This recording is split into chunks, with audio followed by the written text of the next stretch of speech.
Esther saves her people. Now there was in the citadel of Susa a Jew of the tribe of Benjamin, named Mordecai son of Jair, the son of Shimei, the son of Kish, who had been carried into exile from Jerusalem by Nebuchadnezzar king of Babylon, among those taken captive with Jehoiakim king of Judah. Mordecai had a cousin named Hadassah, whom he had brought up because she had neither father nor mother. This girl, who was also known as Esther, was lovely in form and features, and Mordecai had taken her as his own daughter when her father and mother died. When the king's order and edict had been proclaimed, many girls were brought to the citadel of Susa and put under the care of Haggai.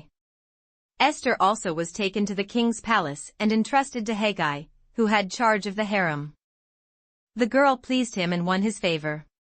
Immediately he provided her with her beauty treatments and special food. He assigned to her 7 maids selected from the king's palace and moved her and her maids into the best place in the harem. Esther had not revealed her nationality and family background, because Mordecai had forbidden her to do so. Every day he walked to and fro near the courtyard of the harem to find out how Esther was and what was happening to her.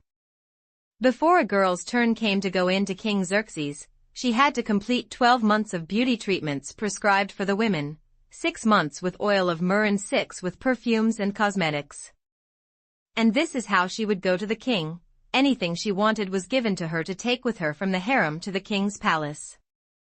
In the evening she would go there and in the morning return to another part of the harem to the care of Shashgaz, the king's eunuch who was in charge of the concubines. She would not return to the king unless he was pleased with her and summoned her by name. When the turn came for Esther, the girl Mordecai had adopted, the daughter of his uncle Abihail, to go to the king, she asked for nothing other than what Haggai, the king's eunuch who was in charge of the harem, suggested. And Esther won the favor of everyone who saw her. She was taken to King Xerxes in the royal residence in the 10th month, the month of Teveth, in the 7th year of his reign. Now the king was attracted to Esther more than to any of the other women, and she won his favor and approval more than any of the other virgins. So he set a royal crown on her head and made her queen instead of Vashti. And the king gave a great banquet, Esther's banquet, for all his nobles and officials. He proclaimed a holiday throughout the provinces and distributed gifts with royal liberality. So the king and Haman went to dine with Queen Esther. And as they were drinking wine on that second day, the king again asked, "Queen Esther, what is your petition? It will be given you. What is your request? Even up to half the kingdom, it will be granted." Then Queen Esther answered, "If I have found favor with you, O king, and if it pleases your majesty, grant me my life, this is my petition. And spare my people, this is my request. For I and my people have been sold for destruction and slaughter and annihilation. If we had merely been sold as male and female slaves, I would have kept quiet, because no such distress would justify disturbing the king." King Xerxes asked Queen Esther, "Who is he?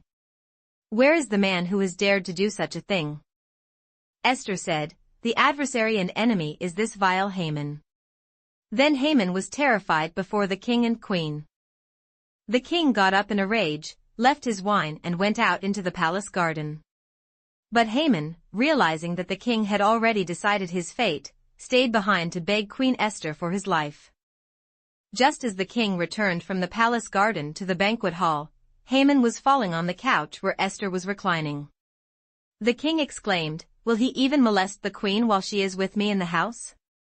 As soon as the word left the king's mouth, they covered Haman's face. Then Harbona, one of the eunuchs attending the king, said, "A gallows 75 feet high stands by Haman's house. He had it made for Mordecai, who spoke up to help the king." The king said, "Hang him on it." So they hanged Haman on the gallows he had prepared for Mordecai. Then the king's fury subsided.